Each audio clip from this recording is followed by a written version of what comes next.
दोस्तों, ओम एक ऐसा शब्द है जिसे प्राय सभी लोग हिंदू धर्म का ही एक पवित्र अक्षर या मंत्र समझते हैं, लेकिन ऐसा बिल्कुल भी नहीं है, क्योंकि यह शब्द सिर्फ किसी धर्म मात्र का न होकर इन सभी धर्मों से परे है। दोस्तों, प्राचीन काल में ज्ञानी और ध्यानी जब ध्यान की गहरी अवस्था में गए तो उन्होंने महसूस किया कि एक ऐसी ध्वनि है जो लगातार सुनाई देती है। वह हमारे अंदर भी है और हमारे बाहर भी, जिसे सुनते रहने से मन और आत्मा दोनों को शांति की अनुभूति होती है।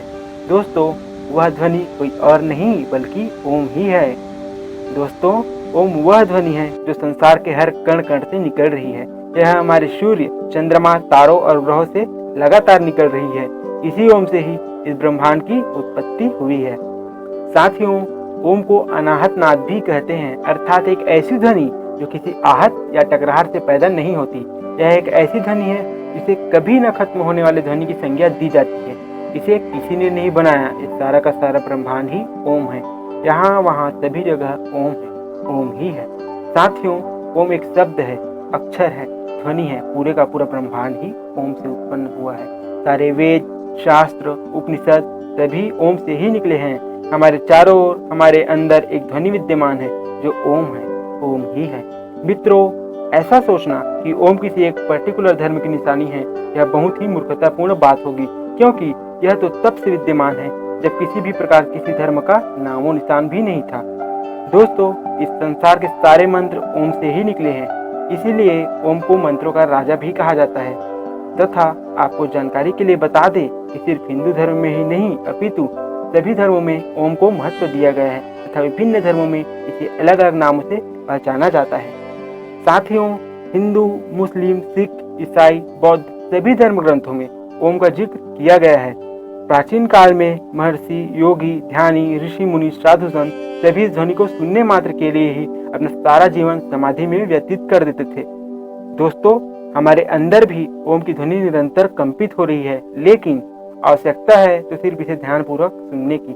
किंतु यह इतना आसान नहीं है, इसलिए इसके अंदर कठोर ध्यान लगाने की आवश्यकता होती है, जो सिर्फ मेडिटेशन यानी ध्यान से ही संभव है। दोस्तों, ओम शब्द का उच्चारण लगातार करते रहने से एक समय ऐसा भी आता है जब इस उच्चारण की भी आवश्यकता नहीं होती, बल्कि केवल आंख और कान बंद कर लेने से अपने आप ही हमारे अंदर से ओम की ध्वनि सुनाई देती है। दोस्तों, आज के आधुनिक युग में भी वैज्ञानिकों ने शोध के माध्यम से ओम के चमत्कारिक प्रभाव की पुष्टि की है। आपने सुना ही होगा कि हम या कोई भी मनुष्य अपने पूरे जीवन भर में हमारे मस्तिष्क का केवल 2 से 3% भाग ही उपयोग कर पाते हैं, किंतु ओम के उच्चारण और ध्यान मात्र से ही मनुष्य अपने दिमाग की उपयोग क्षमता को 100 गुना तक भी बढ़ा सकते हैं। शोध के दौरान वैज्ञानिकों ने जब ओम के कंपन को मापा तो हैरान हो गए, क्योंकि ओम के कंपन का माप ठीक पृथ्वी के घूर्णन के बराबर थी। तथा वैज्ञानिकों ने शोधों से यह भी स्पष्ट किया है कि जब ओम शब्द का उच्चारण किया जाता है तो मृत कोशिकाएं फिर से जीवित होने लगती है तथा इसके उच्चारण मात्र से ही शरीर में आश्चर्यजनक बदलाव होने लगते हैं। दोस्तों, ओम के बिना हमारी नहीं बल्कि इस पूरे संसार, ग्रह, तारे, नक्षत्र, आकाश गंगा, समूचे ब्रह्मांड की कल्पना भी संभव नहीं है। प्राचीन काल में लोग इसके महत्व को समझते थे, इसीलिए वे अपने अस्तित्व को जानते थे, किंतु आज की अज्ञानता भरी इस दुनिया में सभी इस महत्वाकांक्षी शब्द से अनजान है। दोस्तों, ओम से जुड़ा ज्ञान तो अपार है, अनंत है। यह मेरा एक छोटा सा प्रयास था कि मैं अपनी ऑडियो के माध्यम से आपको ओम का महत्व समझा सकूं, तथा अंत में अपने श्रोताओं को बस इतना ही कहना चाहूंगा कि इन जाति धर्मों के दकियानुसी अंधविश्वासों और मान्यताओं को बिना परख के स्वीकार न करें, क्योंकि इस संसार का सबसे बड़ा धर्म अगर कोई है तो वो है मानवता और परोपकारिता का धर्म। इसलिए सर्वधर्म संभाव की भावना हमेशा अपने अंदर बनाए रखें। अगर इच्छा शक्ति स्ट्रांग हो तो कभी प्रयास जरूर कीजिएगा अपने अंदर की ध्वनि को अर्थात ओम को सुनने का। तो चलिए साथियों, अब लेते हैं आपसे विदा। उम्मीद करता हूँ यह जानकारी आपको अच्छी लगी होगी। तब के लिए खुश रहें, खुशियाँ बांटते रहें और अपना कीमती समय देने के लिए बहुत बहुत धन्यवाद।